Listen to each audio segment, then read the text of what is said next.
दोस्तों, क्या आप जानते हैं कि हमारी दुनिया ऐसे कुदरती वाकयात से भरी पड़ी है जिन्हें शायद आज साइंटिस्ट भी एक्सप्लेन नहीं कर सके हैं। ताहम दुनिया में कुछ ऐसे नेचुरल फिनोमेना भी मौजूद हैं जो कि मुसलसल रोनुमा हो रहे हैं और आज तक इनमें से कुछ फिनोमेना को तो डिस्कवर भी नहीं किया जा सका है। फैक्चुअल टीवी को देखने और सुनने वालों को अस्सलामुअलैकुम। दोस्तों, आज की इस वीडियो में हम दुनिया में रोनुमा होने वाले ऐसे कुदरती वाकयात के बारे में बात करने वाले हैं जिन्हें देखना तो दूर की बात, इनके बारे में सोचने का कोई इंसान तसव्वुर भी नहीं कर सकता है। तो आइए शुरू करते हैं।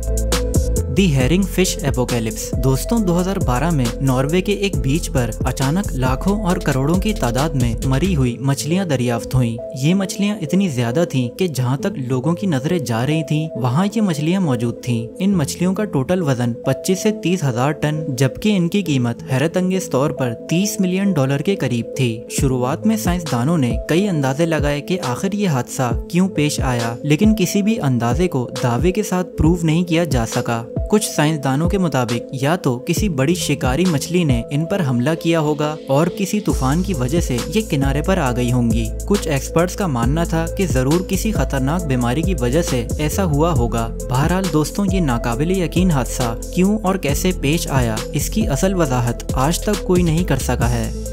Eternal flame falls. दोस्तों, इटर्नल फ्लेम फॉल न्यूयॉर्क की काउंटी में मौजूद एक 35 फुट लंबा वाटरफॉल है जिसे दी एवरलास्टिंग फ्लेम फॉल भी कहा जाता है, क्योंकि इस वाटरफॉल के पत्थरों के अंदर एक 8 इंच लंबी आग मुसलसल जल रही है। हैरतअंगेज तौर पर ये आग किसी भी इंसान ने नहीं लगाई, बल्कि ये एक कुदरती फिनोमिना है और कहा जाता है कि ये आग हजारों सालों पहले इस एरिया में रहने वाले मकामी लोगों ने दरियाफ्त की थी। साइंसदानों के मुताबिक इस जगह पर एक कुदरती गैस मुसलसल निकलती रहती है और इसके बाहर निकलने की तादाद काफी बैलेंस है। इसके अलावा साइंसदानों का कहना है कि ये कुदरती गैस एक मुनफरिद पत्थर से निकलती है जिसे राइन स्ट्रीट शेल कहा जाता है और ये पत्थर अर्थ के सरफेस से 400 मीटर नीचे मौजूद है। दोस्तों, अक्सर ये आग जलना बंद भी हो जाती है तो यहाँ आने वाले सयाह इसको जलाकर दोबारा से रोशन कर देते हैं और आज भी बेशुमार लोग इस नाकाबिले यकीन कुदरती फिनोमिना को देखने के लिए जाते हैं। Selling stones. दोस्तों, कैलिफोर्निया के डेथ वैली नेशनल पार्क में दुनिया का सबसे अजीबोगरीब कुदरती फिनोमिना देखने को मिलता है। यहाँ के सहरा में सेलिंग स्टोन नाम के पत्थर पाए जाते हैं जिन्हें वॉकिंग रॉक्स यानी चलने वाले पत्थर भी कहा जाता है। हैरतअंगेज तौर पर सहरा में मौजूद ये पत्थर बिना किसी मदद के अपने आप ही मूव करते हैं और इन पत्थरों के पीछे बने हुए निशानों को देखकर तो ऐसा लगता है जैसे इन्हें किसी ने खींचकर हिलाया हो। ये फिनोमेना अर्ली 90s में ऑब्जर्व किया गया था और कई थ्योरीज पेश करने के बावजूद भी साइंसदान तकरीबन एक सदी से इस सवाल का जवाब नहीं ढूंढ पाए कि आखिर ये पत्थर अपने आप ही कैसे मूव करते हैं। लेकिन फाइनली 2014 में साइंसदानों ने एक टाइम लैप्स वीडियो फुटेज के जरिए इस सवाल का जवाब ढूंढ लिया। फुटेज से मालूम हुआ कि सर्दियों के मौसम में इस सहरा में बारिशों से छोटे छोटे तालाब बन जाते हैं और ज्यादा सर्दी की वजह से तालाबों में आइस शीट्स बन जाती हैं। ये आइस शीट्स इन पत्थरों को लेकर पानी पर तैरते हुए एक से दूसरी जगह मूव करती हैं और अगले दिन ही पिघल जाती हैं। इस तरह ये पत्थर अपने आप ही एक से दूसरी जगह पहुंच जाते हैं।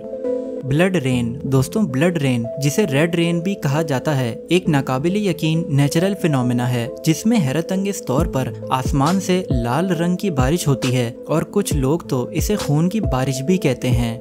ये फिनोमिना दुनिया के कई ममालिक में देखने को मिलता है, लेकिन ज्यादातर ये वाकया इंडिया की स्टेट केरला में रोनुमा होता है। रेड रेन का पहला केस केरला में 1896 में रिपोर्ट किया गया, जिसे देखकर लोग हैरान रह गए। इसके बाद 2001 में कई महीनों तक रेड रेन का ये फिनोमिना देखा गया और इसी दौरान मकामी लोगों की तरफ से येलो, ग्रीन और ब्लैक कलर की बारिशें भी रिपोर्ट की गईं। इस वाक़े के बाद इंडियन गवर्नमेंट की तरफ से इन बारिशों पर कई स्टडीज की गईं। एक्सपर्ट्स के मुताबिक ये फिनोमिना हवा में मौजूद एक फ्लाइंग पार्टिकल की वजह से होता है जिसे ग्रीन एल्जाई कहा जाता है। दोस्तों, क्योंकि रेड रेन एक रेयर फिनोमिना है, इसीलिए अक्सर लोग इस बारिश में नहाना और इसे कैमरे पर रिकॉर्ड करने की कोशिश करते हैं। Milky C effect. दोस्तों, कई सालों पहले कुछ शिप्स की तरफ से ये दावा किया गया कि उन्होंने सोमालिया मुल्क के पास इंडियन ओशियन में कुछ अजीबोगरीब लाइट्स चमकती हुई देखी हैं। ये लाइट्स ब्लू कलर की थीं जो कि इधर उधर मूव भी कर रही थीं। शुरू में तो किसी ने भी इन बातों को सीरियस ना लिया, लेकिन ये लाइट्स मुसलसल देखी जाने लगी, जिसकी वजह से इंडियन ओशन की इस जगह को सैटेलाइट की मदद से देखा गया। ये नज़ारा देखकर साइंसदान हैरान रह गए, क्योंकि सोमालिया के करीब एक चमकती हुई कोई बड़ी सी चीज हकीकत में मौजूद थी, जिसका साइज किसी शहर के बराबर था। इसे साइंसदानों ने मिल्की सी इफेक्ट का नाम दिया। बहुत से लोगों का मानना है कि ये कोई बड़ा समुद्री जानवर है, जबकि साइंसदानों का कहना है कि ये एक नेचुरल फिनोमेना या फिर कोई बायोलुमिनेसेंट बैक्टीरिया है, जिनकी वजह से ब्लू कलर की रोशनी पैदा होती है। बहरहाल ये चीज क्या है और ये यहाँ कैसे आई, इसके बारे में साइंसदान आज भी पता लगा रहे हैं। दोस्तों, वीडियो पसंद आई हो तो वीडियो को लाइक और शेयर कर दें, और मज़ीद ऐसी वीडियोस देखने के लिए चैनल को सब्सक्राइब कर लें, ताकि आपको नई वीडियोस की नोटिफिकेशंस मिलती रहें। मिलते हैं आपसे अगली इंफॉर्मेटिव वीडियो में। अपना ख्याल रखिएगा। खुदा हाफिज़।